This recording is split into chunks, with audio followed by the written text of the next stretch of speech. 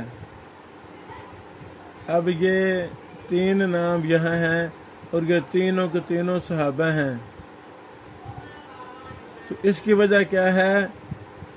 یعنی روایات کا کم ہونا، یعنی کہ روایات کم تھیں، چند تھیں، اس وجہ سے ان کی سیرت، ان کی روایات زیادہ عام نہیں ہوئیں، تو اس بنا پر امام ابو زید طبوسی رحمہ اللہ لغوی طور پر لفظ مجہول کا اطلاق کر رہے ہیں۔ تو ہمیں جب یہ چیزیں معلوم ہوں گی تو تب ہم اس مسئلہ میں غلطی نہیں کھائیں گے۔ اسی طرح یہاں ایک اور بحث ہے، امام ابو حاتم رازی رحمہ اللہ نے ایسے راویوں کو بھی مجہول کہا ہے جن سے ایک جماعت نے روایت کیا ہے، بہت زیادہ لوگوں نے ان سے روایت کیا ہے اور ان کو ثقہ بھی کہا گیا ہے۔ اس کی کئی ایک مثالیں، مثلا پہلی مثال الحکم بن عبداللہ البصری ابو نعمان روا عنہ جماعہ، ایسے جماعت نے روایت کیا ہے۔ عقبہ بن مکرم کہتے ہیں کانا من اصحاب شعبہ ثقات، یعنی یہ امام شعبہ کے ثقہ شاگردوں میں سے تھے۔ امام خطیب بغدادی نے فرمایا کانا ثقہ یوسف بالحفظ، وقال ابن حبان کان حافظا ربما اخطا، وقال زہلی کان ثبتا فی شعبہ۔ اللہ اکبر۔ اچھا، اس سب کے باوجود، بلکہ اس راوی کی احادیث بخاری میں بھی ہیں، مسلم میں بھی ہیں، اس سب کے باوجود امام ابو حاتم رازی فرماتے ہیں مجہول۔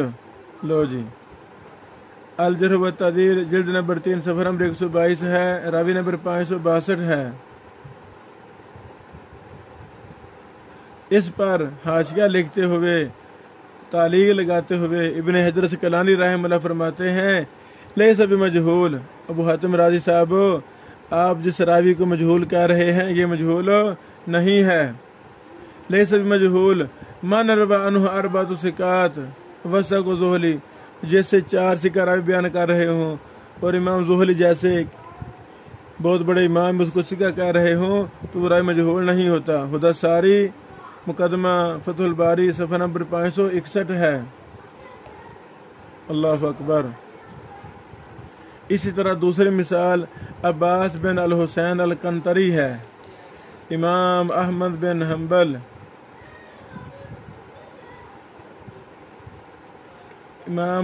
حنبل رحمہ اللہ کے بیٹے عبداللہ رحمہ اللہ فرماتے ہیں کان ثقۃ سألت ابی عنہ فذکر بخیر۔ اچھا، اب امام عبداللہ اور ان کے باپ امام احمد رحمہ اللہ اس راوی کو ثقہ کہہ رہے ہیں، خیر ذکر کر رہے ہیں، لیکن ابو حاتم رازی رحمہ اللہ فرما رہے ہیں مجہول۔ یہ عبداللہ بن احمد بن حنبل کا کلام آپ دیکھ سکتے ہیں تہذیب الکمال میں، جلد 14 صفحہ نمبر 207، راوی نمبر 3116 ہے۔ ابو حاتم رازی نے کہا جو مجہول الجرح والتعدیل جلد نمبر 6 صفحہ نمبر 215 ہے، راوی نمبر 1182 ہے۔ حافظ ابن حجر اسقلانی رحمہ اللہ ابو حاتم کے اس کلام پر تعلیق لکھتے ہیں ان اراد العین فقد روى عنہ البخاری و موسیٰ بن ہارون الحمال والحسن بن علی المعمری وغیرہم۔ کہ اگر ابو حاتم رازی رحمہ اللہ مجہول العین مراد لے رہے ہیں تو اس سے تو امام بخاری نے روایت کیا ہے، موسیٰ بن ہارون حمال نے روایت کیا ہے، حسن بن علی المامری وغیرہ نے روایت کیا ہے۔ اور اگر اسے وَإِنْ أَرَادَ الْحَالَ اگر اسے مجہول الحال مراد لے رہے ہیں فقد وثقه عبد اللہ بن احمد بن حنبل قال سألت ابی عنہ فذکرہ بخیر۔ اللہ اکبر، یعنی یہ راوی نہ ہی مجہول العین ہے نہ ہی مجہول الحال ہے، یہ ثابت ہوا۔ ابن حجر صاحب کا کلام حدث ساری صفحہ نمبر 579 میں ہے۔ اسی طرح ایک راوی ہیں بیان بن عمر البخاری ابو محمد العائز، اس سے امام بخاری صاحب نے روایت کیا، ابو زرع نے روایت کیا، عبید اللہ بن واصل وغیرہ نے روایت کیا۔ ابن عدی نے کہا ہوا عالم جلیل، امام بخاری نے اس سے حدیث بیان کی ہے، لیکن ابو حاتم نے کہا مجہول۔ سبحان اللہ و بحمدہ۔ اس پر پھر ابن حجر رحمہ اللہ نے حدث ساری میں یعنی اپنی کتاب تہذیب التہذیب میں اس کا رد کیا، یہ مجہول نہیں راوی۔ اس طرح اور بھی کئی ایک مثالیں ملتی ہیں۔ اسی وجہ سے امام ابن دقیق العید رحمہ اللہ نے ایک قاعدہ قانون سمجھا دیا، لا یکون تجہیل بحاتم حجہ ما لم یوافقہ غیرہ، کہ ابو حاتم رازی رحمہ اللہ جب کس راوی کو مجہول کہیں تو اس کو ہم حجت تسلیم نہیں کریں گے جب تک کوئی اور محدث بھی ان کی موافقت نہ کرے۔ یہ نقطہ عرف و تکمیل میں آپ دیکھ سکتے ہیں، صفحہ نمبر 254 ہے۔ اسی طرح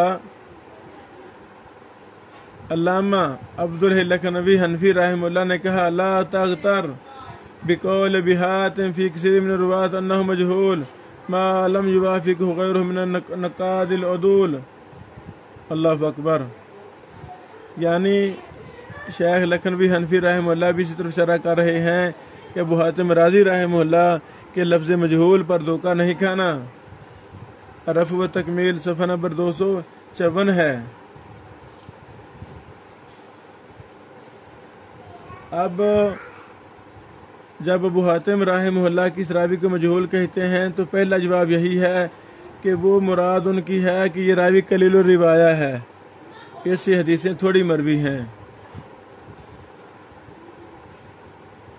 دوسرا جواب یہ ہے کہ ابو حاتم رازی رحمہ اللہ اس راوی کو پہچان نہیں سکے، اس لیے اس کو مجہول کہہ دیا۔ تیسرا جواب یہ ہے کہ ابو حاتم رازی رحمہ اللہ جب کسی راوی کو مجہول کہتے ہیں اور اس راوی کی عدالت دینیہ پر کسی امام اور محدث نے نص بیان نہیں کی ہوتی، ابو حاتم رحمہ اللہ کے معاصرین میں سے یا ان کے پہلے لوگوں میں سے،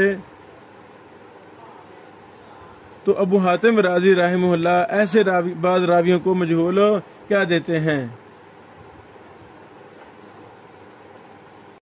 یہاں یہ بھی نقطہ یاد رہے کہ ابو حاتم رازی رحمہ اللہ اگر کس راوی کو مجہول کر رہے ہیں اور دوسرے ثقہ کہہ رہے ہیں تو یہ آپس میں تعارض نہیں ہے، یہ آپس میں تعارض نہیں ہم کہیں گے، بلکہ دیگر اہم محدثین کے اقوال وغیرہ دیکھ کر ہم فیصلہ کر لیں گے۔ ایک اور فائدہ امام ابن حزم ظاہری رحمہ اللہ نے کہ یہ کبار ائمہ محدثین حفاظ پر بھی لفظ مجہول کا اطلاق کیا ہے۔ اللہ اکبر، بلکہ انہوں نے تو بہت زیادہ یہ لفظ مجہول کا اطلاق کیا ہے۔ اس کی طرف اشارہ کرتے ہوئے امام سخاوی فرماتے ہیں متعنتین کے ضمن میں، فرماتے ہیں وقابن حزم فإنه قال في كل